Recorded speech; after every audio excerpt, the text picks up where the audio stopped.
सकल गुण निधान वानराणामधीशं रघुपति प्रिय भक्तं वातजातं नमामि। मनोजवं मारुततुल्यवेगं जितेन्द्रियं बुद्धिमतां वरिष्ठं वातात्मजं वानरयोधमुख्यं श्रीरामदूतं शरणं प्रपद्ये। वन्दे तुलसी के चरण जिनकी जग काज कलि समुद्र पूरत लक्षो प्रकट सप्त जहाज सियावर रामचंद्र शंकर हरिओ। जय जय सिया राम जय जय हनुमान। गुरु ब्रह्मा गुरु विष्णु गुरुदेवो महेश्वरा गुरु साक्षात् परब्रह्म तस्मै श्री गुरुवे नमः। पिछले कई सत्संगों से सुंदरकांड पर हमारी चर्चा चल रही है और पिछले पक्ष में जहाँ विश्राम लिया था वहाँ भगवती पराम्बा जगदम्बा सीता जी को रावण भयभीत करने के लिए आया हुआ है। संगनादि बहुत किए बना हुआ और उसने साम दाम भय भेद हर प्रकार से डराने की कोशिश की, लेकिन भगवती जगदम्बा तरंदरी ओट कहा तुम्हें दी रण की ओट करके उन्होंने कहा कि मैं कभी भी तुम्हारी ओर देखने की आवश्यकता नहीं समझती, क्योंकि तुम तो एक खद्योत हो। खद्योत माने जुगनू के प्रकाश से कभी भी कमलनी की नहीं होती है और तुम तो अधम हो, निर्लज्ज हो, सच सुनने या नहीं हुई, अधम निर्लज्ज नहीं। तुम त्रिलोक के वीर कहलाते और त्रिलोक के वीर कहला करके सुनने में एक नारी का दृष्टि से तुमने सन्यासी का वेश धारण कर दिया, भिखारी बन गए, तो तुम्हें इस प्रकार से ज़्यादा लज्जा की तुम्हारे अंदर है नहीं और तुम्हें रणवीर बाण की नहीं है, तो क्या करो ये बाणों की शुद्धि होती। और उसी पर हमने विस्तार से बताया था उनके पूर्वज रणवीर बाण स्वयं भगवान रणवीर के भगवान श्री राम के बाण उन सब की याद दिलाती है वो कि मारी ने बताया था उनके बाण का प्रभाव, लेकिन तुम्हें याद नहीं रहती है, तुम भूल जाते हो। तो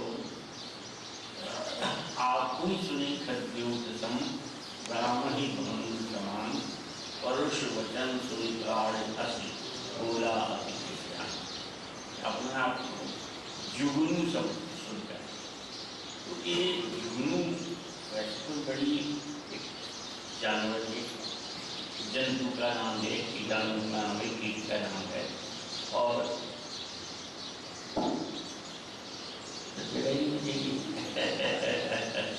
बहुत महंगा पड़ रहा है। तो जुगनू ने ऐसा क्या अपमान से लगा, ये तो निश्चित लगा कि वे रामायण भानु समान सूर्य के सामने जुगनू की क्या विशाख है। तो सूर्य के सामने जिसका प्रकाश, जिसकी उज्ज्वलता, जिसकी गर्मी अनंत गुना है, उसके सामने जुगनू का प्रकाश कोई माने नहीं रखता। तो वो तुलना में अत्यंत हीन, अत्यंत छोटा बता दिया यह तो है ही, लेकिन इसके साथ ही साथ रामचरितमानस के संदर्भ में हम देखें तो किष्किंधा कांड में जब गोस्वामी तुलसीदास जी ने वर्षा ऋतु का वर्णन किया है, तो वर्षा ऋतु के वर्णन में वहाँ एक पंक्ति बोली थी कि निशितम घन खद्योत विराजा जन गंभीर कर जोड़ा सभा। निशितम, निशी है रात और अंधेरा। तो किसी ने कहा कि रात्रि को अंधेरा होना ये तो स्वाभाविक है, आपने कहा, लेकिन एक बात समझ में नहीं आती कि अगर चांदनी रात हो, चांद हो, तो इतना अंधेरा नहीं होता जितना आप कह रहे हैं कि निशितम रात में बहुत घोर अंधेरा है। तो चंद्रमा अगर हो या चंद्रमा नहीं भी हो तो तारे भी अगर खुला आसमान हो, आकाश खुला हो, निरंतर हो, तो उसमें तारों की भी इतनी चमक हो जाती है कि अंधेरा महसूस नहीं होता। इसलिए तुलसीदास ने आज एक शब्द और जोड़ दिया, निशितम घन खद्यों से बताया बादल है। तो बादलों ने तारों को भी ढक रखा है, चंद्रमा को भी ढक रखा है। तो ऐसे अंधेरे में क्या हो रहा है, खद्यों से बताया जुगनू यहाँ वहाँ चमक रहे हैं। और उसके ऊपर तुलसीदास ने कहा थी वो जिमी दम्भिल कर मिला समझो का समझा, जैसे पाखंडियों का, दम्भियों का, दिखावा करने वालों का, छल करने वालों का, जो अपने आप को दिखाते कुछ हैं और हैं कुछ, ऐसे लोगों का समाज में जुड़ गया है। जुगनू की तुलना उन्होंने की दम्भियों से, पाखंडियों से, ढोंग करने वालों से। और ऐसे नाम लेने की आवश्यकता नहीं है, ऐसे बहुत से लोग आपको वर्तमान काल में मिल जाए। और जुगनू की विशेषता क्या है बोले, इसलिए कि जुगनू चमकता है बहुत थोड़ी देर के लिए। प्रकाश का तात्पर्य क्या है, प्रकाश की जरूरत है उजियारे की। प्रकाश का मतलब है ज्ञान, और ज्ञान का मतलब है जीवन में सही मार्ग दिखाना। ज्ञान ही जीवन में आपको सही मार्ग दिखाता है, इसलिए उसकी प्रकाश से तुलना की। जो प्रकाश नहीं आप सही मार्ग का चयन कर सकेंगे। अगर आप जंगल में हैं, मान लो कोई साधन नहीं है प्रकाश का, और तारों की और चांदनी की रोशनी में भी आप अपना मार्ग ढूंढ सकते हैं, तो अल्प प्रकाश में भी जीवन का मार्ग ढूंढा जा सकता है। ज्ञान का मतलब ही है, ज्ञान का उद्देश्य ही है कि जीवन में ज्ञान प्राप्त करके आप सही रास्ते चलें। लेकिन यहाँ बोले जब अंधेरा है जीवन में, ज्ञान का आलोक है नहीं, ज्ञान का प्रकाश है नहीं, तो ऐसे जो दम्भी लोग हैं, जो झूठे लोग हैं, वो क्या करते हैं, वो अपने ज्ञान की चमक आपको दिखाते हैं। और अपने ज्ञान की चमक का उद्देश्य क्या होता है, आपको मार्ग बताना नहीं होता। जुगनू चमकता है, किसी भी जुगनू के प्रकाश से आज तक कभी भी कोई बुला भटका रही मार्ग नहीं ढूंढ पाता। क्योंकि एक तो जुगनू कहाँ चमकता है, जुगनू आपने देखा हो, ध्यान दिया हो, तो जहाँ झाड़ियाँ भरी होती है वहाँ चमकता है। तो अगर उसके उजेले के रास्ते से आप रास्ता ढूंढ जाएंगे तो झाड़ियों में गिर पड़ेंगे, फंस जाएंगे, रास्ता नहीं जाएगा। तो ये जो दम्भी लोग हैं, जो समाज में केवल अपने ज्ञान से अपने को चमकाना चाहते हैं, बड़ा आश्चर्य लगता है। आपने हमारे समक्ष को राष्ट्रगुरु कहा, ऐसे बहुत से विद्वान हैं जो राष्ट्रगुरु कहलाते हैं, जो संत हैं, जिन्होंने जीवन को एक सही दशा दी, जिन्होंने राष्ट्र को एक सही दिशा दी। लेकिन दिल्ली में एक आश्रम है और मैं वहाँ 2 बार हो आया हूँ। वो संत जो है अपने आप को लिखते हैं ब्रह्मांड गुरु। तो राष्ट्रगुरु से बड़े विश्व गुरु समझ लो, जगत गुरु समझ लो, और जगत गुरु से भी संतोष नहीं हुआ अपने आप को, तो ब्रह्मांड गुरु। जबकि ब्रह्मांड में कितने लोग का नाम जानते होंगे, ग्वालियर को ही नहीं जानता। तो अपने आप को ब्रह्मांड गुरु कहलाने वाले ऐसे लोग जो अपनी चमक दिखाना चाहते हैं, केवल अपनी चमक दिखाकर लोगों को दिग्भ्रमित करना चाहते हैं, उनकी तुलना करते हैं जुगनू से, जो अपनी चमक दिखाने के लिए चमकता है, क्षण भर के लिए लोगों को रास्ता बुलाता है, रास्ता दिखाता है। तो आपको ही जब अपने को जुगनू के समान रावण ने सुना और रावण भानु समान परुष वचन सुना। परुष वचन माने पद को विरोध कर दें तो रुष रह जाता है, और रुष का अपभ्रंश बन गया है सादा भाषा में रूखा। तो रुष माने रूखे, कठोर। तो रुष वचन सुनते, कठोर वचन सुन करके बोला आपके खिसियाना, बड़ा खिसिया गया। खिसियाना शब्द बड़ा महत्वपूर्ण है। यहाँ और कोई क्रोधित हुआ है तो नहीं लिखा, खिसियाना लिखा। खिसियाना आदमी तब होता है जब उसका कोई बस नहीं चलता, बिल्कुल निरुपाय हो जाता है, बेबस हो जाता है, लेकिन चाहता है अंदर ही अंदर बड़ा क्रोध से तिल मिला रहा है। तो खिसियानी बिल्ली खंबा पूछे वाली कहावत कही गई है। तो ऐसे ही रावण जैसा त्रिलोक के वीर, जिसकी सानी नहीं हुई युद्ध में, ऐसा व्यक्ति एक अबला स्त्री पर तलवार लेकर दौड़ता है। सीता कहे कड़े हों तो उसे सीता तुमने मेरा बहुत अपमान किया।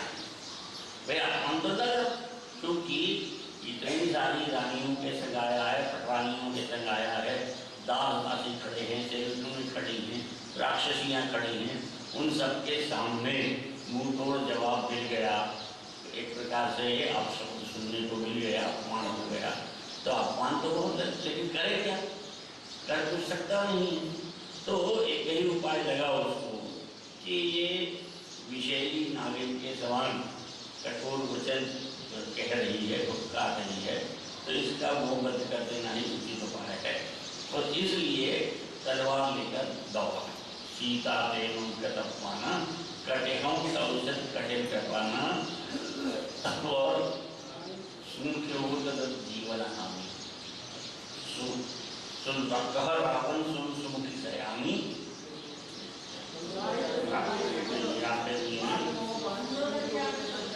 ये है कटेहम सौसत नाई तो संपत्ति सुमुखी पूर्ति जीवन हानि।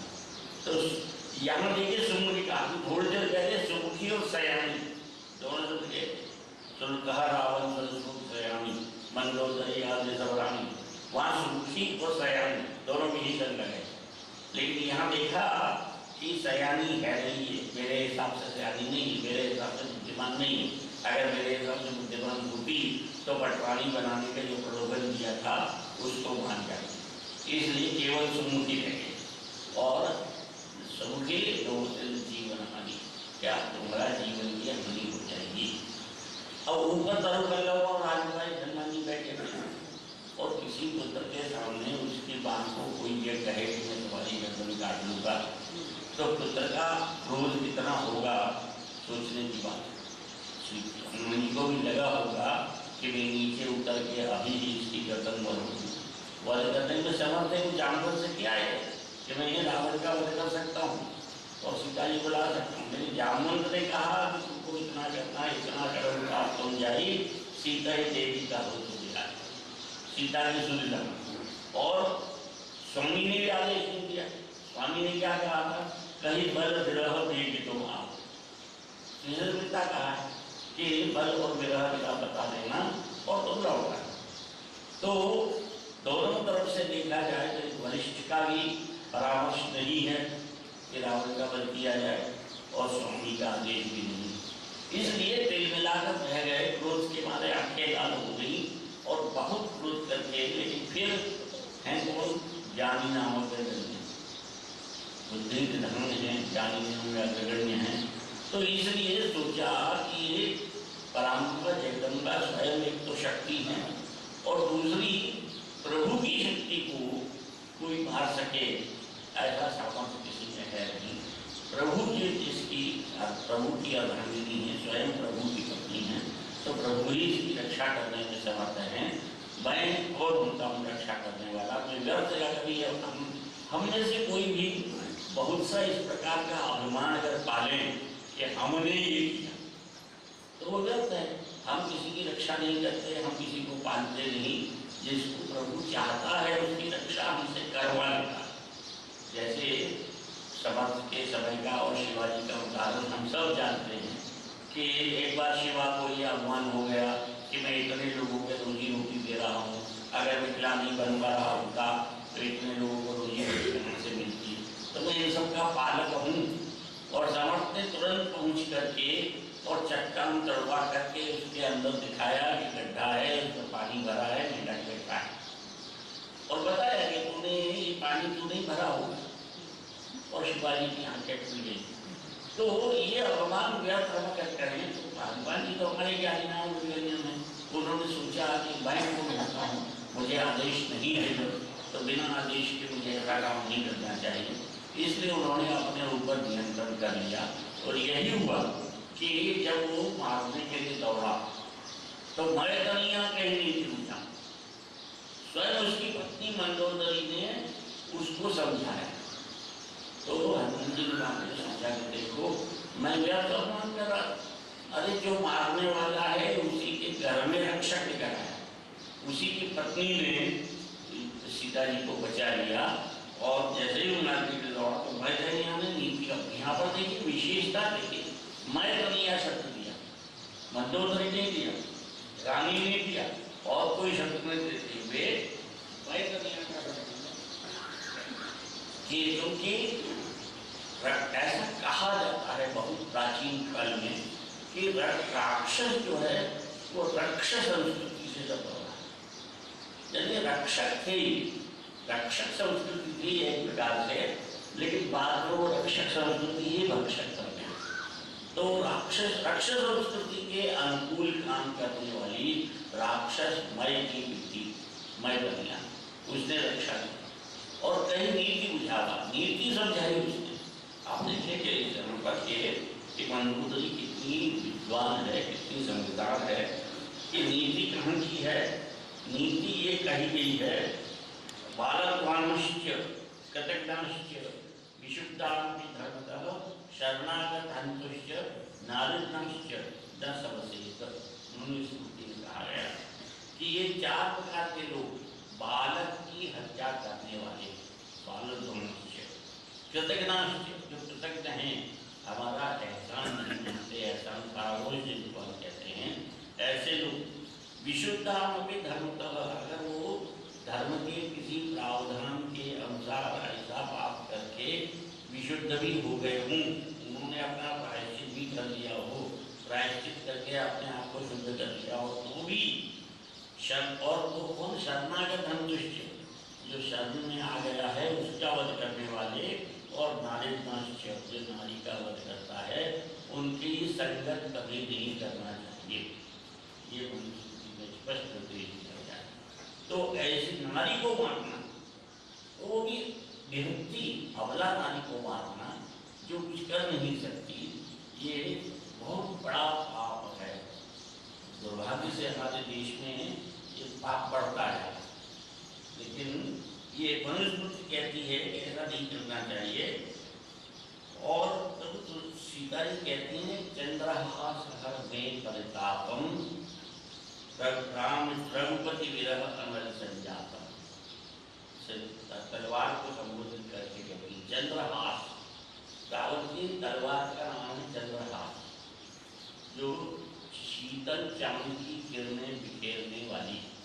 आप देखिए, नाम है बेटे का अक्षय कुमार, उसका अक्षय तुरंत हो गया। नाम है अशोक वाटिका, और सीता बैठी शोकरत, अशोक वाटिका में शोकरत। तलवार है चंद्रहास, जो चंद्रमा की शीतल किरणें प्रकाशित करे, तो करती क्या है, गर्दन काटती। तो रावण के यहाँ जितने भी नाम हैं सब विचित्र है, अपने नाम से उल्टे ही हैं। तो वो चंद्रहास से कहती, चंद्रहास अरुमम परितापम, ये चंद्रहास, क्योंकि मेरा ये दुख है, जो मेरा वेदना है, मेरी परेशानी है, इसको तुम हरण कर सकती हो, क्योंकि जब तक ये शरीर है तभी तक हमें दुख सहन करना है। शरीर दुख सुख जो है, भूख प्यास दुख सुख बढ़ना घटना, ये तो शरीर के विकार हैं। जब तक शरीर रहेगा तभी तक हमको ये सब विकार सहन करना है। शरीर ही नहीं रहेगा, गर्दन कट जाएगी। तो चंद्रहास और प्रतापम और रघुपति विरह आनंद संजातम, भगवान राम से मेरा विरह हो गया है, उस आग में जो जल रही हूँ उससे तो मेरा त्राण कर सकती हूँ, मुझे छुटकारा लगा सकती हूँ। और ये संस्कृत के प्रसन्न राघव नाटक जो है, उस प्रसन्न राघव नाटक से बिल्कुल जितो तुलसीदास जी ने वैसा वैसा बता। चंद्रहास हरुपम प्रतापम रामचंद्र विरहामल जातम, वहाँ ये है। तो इसमें देखिए तुलसीदास जी भारतीय संस्कृति की मर्यादा का कितना ख्याल कि वहाँ रामचंद्र विरहामल जातम, वहाँ रामचंद्र नाम दिया, सीता रामचंद्र का नाम लेते, रामचंद्र के विरह में मैं चल रही हूँ। यहाँ तुलसीदास जी ने भारतीय संस्कृति मर्यादा में पति का नाम पत्नी ले, ये ठीक नहीं, इसे रघुपति विरह कर सकता, रघुपति कर सकता, उसको रामचंद्र शब्द हटा। तो ये तुलसीदास जी वक्त कई जगह स्थान पे आप देखते हैं कि तुलसीदास जी ने मर्यादा का इतना परिपक्व ख्याल रखा है। एक और उदाहरण आप देखें अयोध्या कांड में, जिस समय भगवान श्री राम वनवास के लिए जा रहे हैं, और जैसे ही लक्ष्मण जी ने सुना कि रामचंद्र जी वनवास के लिए जा रहे हैं,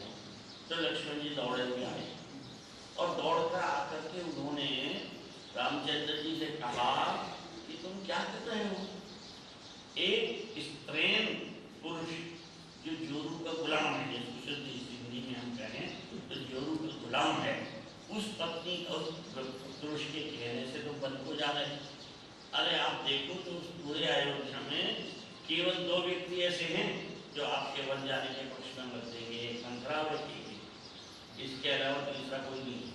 दशरथ भी वो काम विवश होकर के वचन दे बैठे, इसलिए स्त्रैन हैं जो उनके गुलाम हैं, तो तुम तो उनको पकड़ के जेल में डाल दो और मैं धनुष लेके खड़ा होता हूँ, अगर भरत या कैकेयी या उनका समर्थक कोई भी आएगा उन सब का वध। तो अपने पिता के प्रति इस प्रकार के वचन कहना कि स्त्रीन या जो उनके गुलाम है या काम विवश है, ये वाल्मीकि रामायण में वाल्मीकि जी ने कहा, लेकिन तुलसीदास जी ने स्पष्ट कहीं पर भी इस प्रकार का कोई नहीं। सीता सिर्फ इतना कहा कि मैं भी साथ चलूंगा, अगर आप यहाँ नहीं है तो मेरा काम है। मैं माता उन्होंने कहा रामचंद्र ने कहा कि आप माता पिता की सेवा करना है, पिता इस स्थिति में बड़े हुए हैं, उनका मैं किसी माता पिता गुरु किसी को नहीं जानता, मेरे जो कुछ भी है आप हैं, तो मैं वो माता पिता सब कुछ आप हैं, मैं और किसी को जानता ही नहीं। तो ये वाल्मीकि रामायण में हो सकता है कि ऐसा लोग कहते हैं कि वाल्मीकि जी ने आपको जैसी घटनाएं लिखी है, प्रत्यक्ष लिखी है, समकालीन थे, लेकिन अगर ऐसा है भी तो उसमें परिवर्तन करके भारतीय मर्यादा का ध्यान तुलसीदास जी बराबर रखा। सीता जी भी बन जाते समय कहती हैं कि अगर आपने मुझे छोड़ दिया तो मैं आत्महत्या कर लूंगी, अपने प्राण त्याग दूंगी, लेकिन तुलसी रामायण में ऐसा कोई शब्द, कोई जिद नहीं की।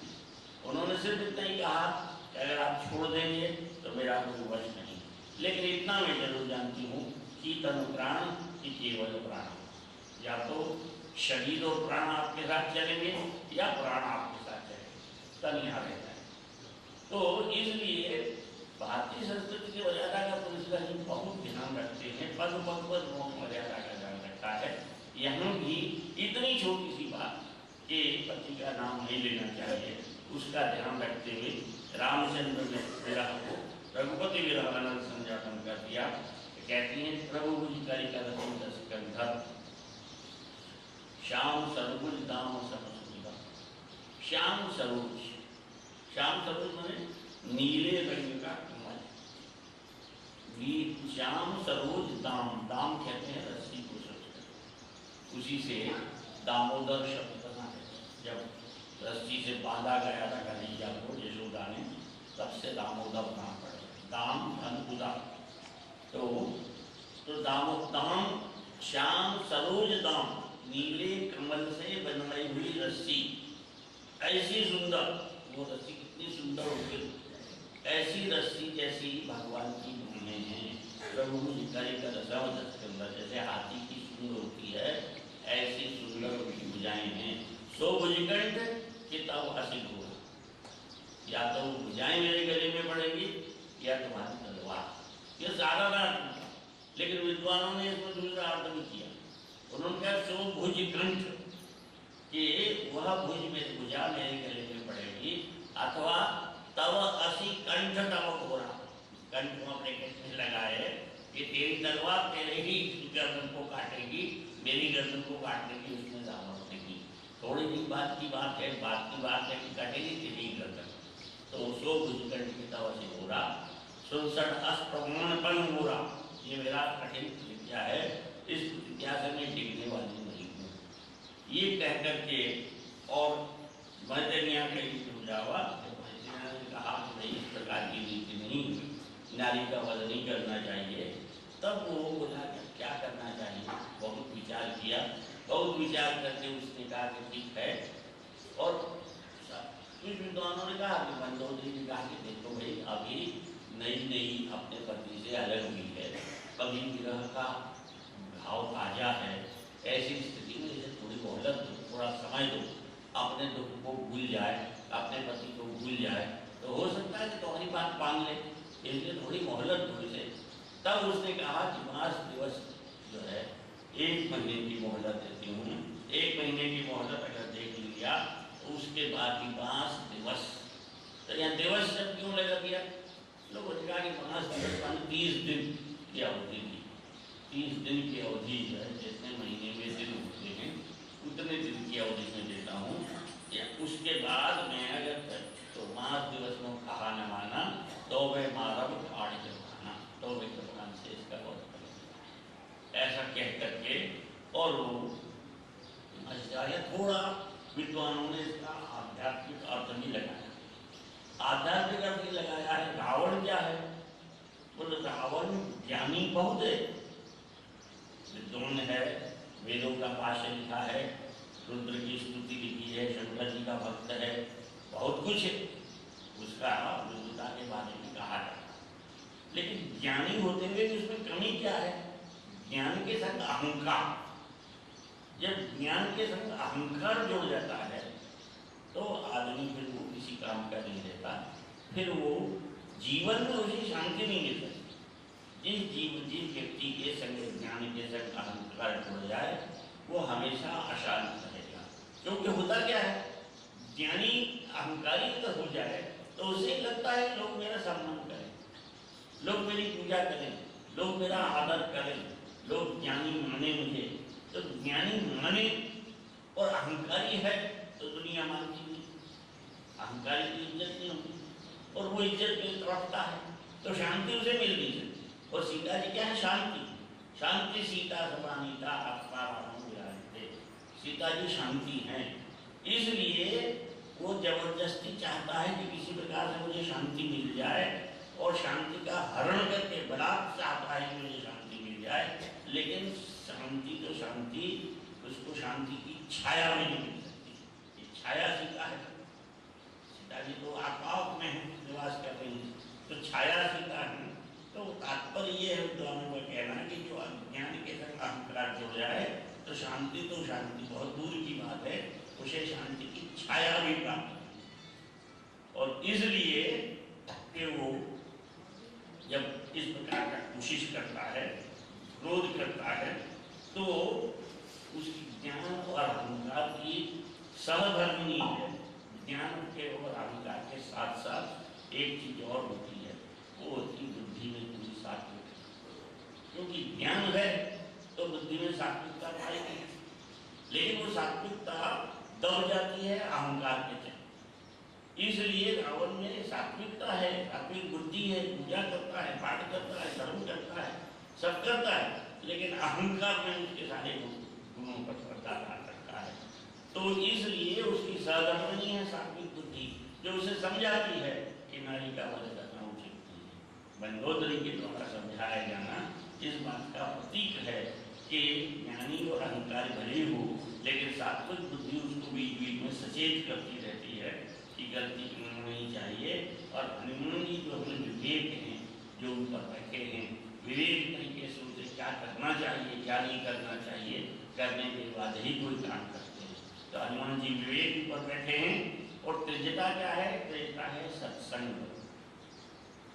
तो त्रिजटा जब ज्ञानी और अहंकारी को सत्संग मिले तो सत्संग मिलने के बाद ही उसका अहंकार दूर हो सकता है और वो सही रास्ते पर सकते। इसलिए त्रिजटा रक्षा करती है। त्रिजटा नाम राक्षसी था, रामचरण रत निपुण विवेक, तो विवेक ही है, रामचरण रत निपुण है। तो त्रिजटा को इसलिए इसी जहाँ जहाँ पर एक का शब्द है, एक ऐसा वहाँ वहाँ बड़ा विशेष महत्व है। तो वही विशेष महत्व यहाँ पर त्रिजटा नाम राक्षसी एक ही है, जो त्रिजटा है, जो जिसमें सत्व रज तम तीनों का सम्मिश्रण है और सात्विक बुद्धि का प्रधान है। इसलिए वो रामचरण दत्त निपुण विवेका, तो वो सीता जी को समझाती है। जब वो चली गई, रावण चला गया, तो उसके बाद वो देखती है राक्षसियों को क्या गया था वो, तुम इसको सताओ, इसको डराओ, इसको समझाओ, और अगर 1 महीने में भी इसकी बुद्धि ठिकाने नहीं आई तो मैं इसका वध कर दूंगा। सीता जी पढ़ने के लिए त्रिजटा ने रास्ता निकाला। जैसे ही राक्षसियों ने पूछा कि रावण की आज्ञा का पालन करें, वैसे ही त्रिजटा ने कहा कि सबनों बोले सुनाए सपना, सपना बना। और सपने के साथ साथ ये कहा कि ये सपना ब्रह्म मुहूर्त में देखा गया है। सपना अभी अभी मैं थोड़ी सी झपकी लग गई थी, इसलिए मैंने सवेरे सवेरे ये सपना देखा है। और सवेरे का सपना स्वप्न शास्त्र कहता है कि सच होता है, ऐसी मान्यता है। तो बोली यह सपना में कहो पुकारी हुई है, सत्य गए दिन 4 दिन बाद। 4 दिन तो बहुत बड़ी बात है कि जैसे हम कहते हैं कि 2 दिन बाद ऐसा हो जाएगा, 4 दिन बाद ऐसा हो जाएगा, तो 4 दिन में ही हो जाएगा ऐसा नहीं है। ये मुहावरे का उपयोग किया गया है और उसमें उसने जो सपना सुनाया है उस सपने में 10 बातें कही विशेष तौर पर। कौन कौन सी आप देखें कि एक तो लंका दहन, सपने वानर लंका जाए। सबसे पहले उसने कहा कि सपने वानर लंका जाए। अब हनुमान जी ऊपर बैठे, हनुमान जी ने कहा कि ये कहाँ से आ गया भाई, मुझे तो किसी ने नहीं कहा, न जामवंत ने कहा न रामचंद्र जी ने कहा, और इसको सपना कहाँ से आ गया कि सपने वानर लंका जाए। तो हनुमान जी ने सोचा कभी कभी ऐसा होता है, हमने किसी व्यक्ति को किसी काम से बाहर भेजा, किसी देश में भेजा, विदेश में भेजा, किसी नगर में भेजा, बाद में हमको याद आया कि एक काम होता है और दूसरा कोई आदमी जा रहा है तो उसे कहते हैं, वो मिले तो उससे कहता है कि ये काम भी कर दिया। तो मुझे लगता है कि भगवान राम ने इसके माध्यम से यह संदेश पहुंचाया है कि लंका जलाना लेकिन प्रश्न ये है कि मैं दूसरे के घर में हूँ, कहाँ से आग का इंतजाम करूँगा, कहाँ से तेल का इंतजाम करूँगा, कहाँ से क्या करूँगा, कैसे आग लगाऊंगा। तो कहा ठीक है, जब उन्होंने पहुँचाया है खबर तो वही जाने, उनके ऊपर छोड़। और अभी तक आप देखें आगे कि जैसे अभी तक बिल्कुल स्वतंत्र रूप से काम कर रहे थे, स्वयं अपने विवेक से मंदिर मंदिर पर शोधा, विभीषण से मिले, विभीषण से पूछा, तर पर लगाई, सब कुछ कर, लेकिन अब सोचा कि अब अगर कुछ भी करना है तो जो वो करवाएगा वो करना है, इसलिए बंद जाए, स्वतंत्र नहीं बताओ, हम अपने आप को बंधवा लेते। तो मेघनाथ से ब्रह्मास्त्र में इसीलिए बंध गए कि अब आगे का काम उनको करवाना होगा तो करेंगे। और जब उन्होंने रावण ने कहा कि कुछ पे आग लगा तो तेल लपेटने लग गए, कपड़े लपेटने लग गए, उन्होंने कहा देखा कि उन्होंने कहा था ये काम करना है तो उन्होंने सब इंतजाम खुद ही करवा दिया। मैं ना ढूंढता, तेल ढूंढता कि आग ढूंढता कि क्या ढूंढता, लेकिन सब उनको करवाना है जो उन्होंने करवा। तो सपने वाला लंका जाली, जादू धन सेना संभाली, इसमें ये दूसरी बात कही उसमें कि सेना का नाश हुआ। और तीसरी कही खंडित सिर मुंडित भुजबीषा, जो ये रावण की स्थिति में जाता है कि हाथ कट गए हैं, सिर मुड़ गया है उसका, गधे पर बैठा हुआ है और गधे पर बैठा हुआ दक्षिण दिशा की ओर जा रहा है और नगर भी रंगी दोहाई। तब प्रभु सीता विजय को राज्य मिल गया है, विजय की घोषणा हो गई है, सीता विलय हो गई है। तो ये सारी बातें आगे जाकर के सच हुई, 4 चीजें सच नहीं हुई इसमें। कौन सी? एक तो खर आरूढ़, गधे पर बैठा, ये रावण गधे पर कहीं नहीं बैठा। दूसरा नगर नंगा है वो, ऐसा भी उसने सपने में देखा। तीसरा मुंडित सिर, सिर मुड़ा हुआ है ये देखा। और चौथा दक्षिण दिशा में जा रहा है। तो ये इसका और इसी को करके विराम देते हैं कि इसका लोगों ने तो विद्वानों ने स्पष्टीकरण दिया है, वो ऐसा दिया है कि खर आरूढ़, पहले जो शास्त्र हैं उन शास्त्रों में खास तौर पर जो परंपरा चली आ रही है उसमें ये लिखा है कि जो हारता है वो गधे पर बैठ करके परिक्रमा करें। ऐसी एक परंपरा थी उस समय तत्कालीन कि जो हार जाएगा किसी भी बात में वो गधे पर बैठा हुआ माना जाएगा। तो अंगद से हारा, अंगद ने कहा कि मेरा पाँव उठा लेगा उसको मैं फिर राम सीता में हाथ, लेकिन कोशिश करने पर भी वहां उठा नहीं पाया। रावण से हार, रावण की हार हुई, रावण की हार हुई माने एक प्रकार से गधे पर बैठ गया। दूसरा उन्होंने कहा कि जब जिस समय अंगद ने राज दरबार में द्विभुजदंड तमक महिमत, गुस्से में आ गया अंगद और दोनों भुजदंड उसने बड़े जोर से धरती पर मारे और धरती पर मारे इतनी जोर से कि धरती हिल गई और रावण सिंहासन से नीचे गिर पड़ा और सिंहासन से नीचे गिर पड़ा। उस समय उसके सारे कपड़े अस्त व्यस्त हो गए, कोई ऊंचाई से गिरे तो फिर वो अपने वस्त्रों को संभाल नहीं पाता है। तो उस समय नगन हो गया वो बड़े दरबार में, ये सत्य हुआ। तीसरा उसके मुकुट गिर गए तो ये मुंडित सिर हो गया।